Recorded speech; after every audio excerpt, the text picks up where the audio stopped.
Hello, today we continue solving equation problems, but today the problem is not only related to the chemical equation and finding some unknown one or two unknowns that we found from one initial, let's say, or product of the reaction. This task is also connected with the fact that as a rule in practice, substances are not obtained in the quantities that we calculate on paper. This yield is called theoretical yield. It is equal to 100%, but really 100% yield does not happen due to many reasons. For example, there is evaporation of some substances, there are side reactions, so in fact the yield is always less, and it is called practical yield. Such a yield is a yield that is naturally smaller, for example by mass or by volume, with respect to what is the initial, for example, for this or that substance. And the problem that we are going to solve, it is connected precisely with the calculation of the practical yield. Practical yield can be written either in words like this, or it is written with a special letter, the letter ETA, which shows the practical yield. So our problem tells us that there's this chemical reaction between ammonia and sulfuric acid. The reaction produces a salt called ammonium sulfate. So according to the condition of the problem, we are informed that 2 whole 50/100ths of a gram of ammonia was reacted. This reaction reported yielded 7 whole 25 grams of ammonium sulfate. And we are asked, what is the yield for a given salt? So we are going to solve with you through the mole method. And this method involves converting dano to mole. But first of all, let's emphasize we know the amount of substance of ammonia. That is, ammonia is the initial substance through which the calculation is carried out. And we are asked about ammonium sulfate. At the bottom, let's sign the amount of substance. Here it will be 2 mole, it follows from the coefficient, and here it will be respectively 1 mole. Then by the first action, we convert the given from grams to moles. To do this, we do a calculation. So moles of ammonia, and since we are given the mass, the formula mass divided by the mass of paint works. So we've got 2.50 of a gram. Grams, and we can calculate ammonia using the periodic table. Nitrogen has 14, hydrogen has 3, and then we will divide by 17. But if we take exactly for hydrogen, it has 1 whole 0/100th, and then we get 1703 grams, referred to the mole. The grams are reduced, and we get 0.147 per mole. We'll sign these data at the top, 0.147 moles. Now, what is the unknown?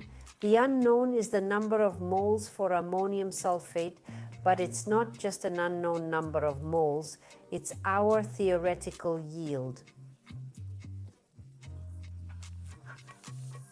But in moles, then by the second step, we make a proportion. Here it is, 147 moles to 2 moles, like X moles to 1, and then the number of moles of ammonium sulfate.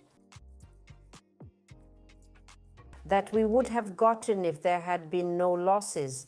That's what we call the theoretical yield. It would be 0.147, but since 2 to 1, we get divided by 2, and this figure we would get 0.0734 in moles. Now we need to find what would be the mass but theoretical yield for ammonium sulfate.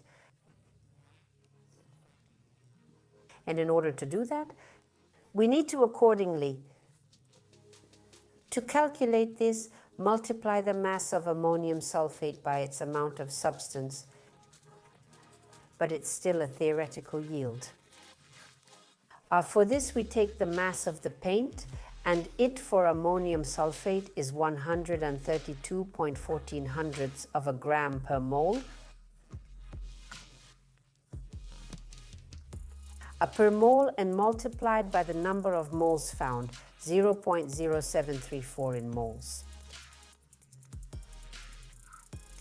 The mole to mole is reduced and then the grams obtained through our equation. It turns out to be 9 whole 70 grams of ammonium sulfate. And now let's see. But we have been informed that we have received 7 whole 25 grams of ammonium sulfate. And what is this figure that is given? It turns out to be the so-called practical yield that is only really received and should have received 9 whole 70 hundredths of a gram. And then we need to calculate how much is this value in percent in order to find the percentage of yield. So we have to put the mass of the practical yield. It tells us 7.25 hundredths grams to what we should have gotten, 9.70 grams, and multiply that by 100%. And then we have a yield of 74.70%. Percent, all this is our answer, but I would like to tell you a secret in these problems. The thing is that if you, for example, do not remember what is the formula for calculating the practical yield, you can get this answer through the solution of the proportion. I will give you such a simple moment. And so then what we found, the theoretical yield, we take it as 100% because theoretical yield is always 100%. And then the mass indicated to us is the actual mass obtained. Accordingly, this is our percentage of our yield, which is necessary for calculation. And you will still come to the same calculation. So if it's convenient for you and it may be more clear to you, decide so. In any case, the problem will be solved. What we did today is solving problems on practical output.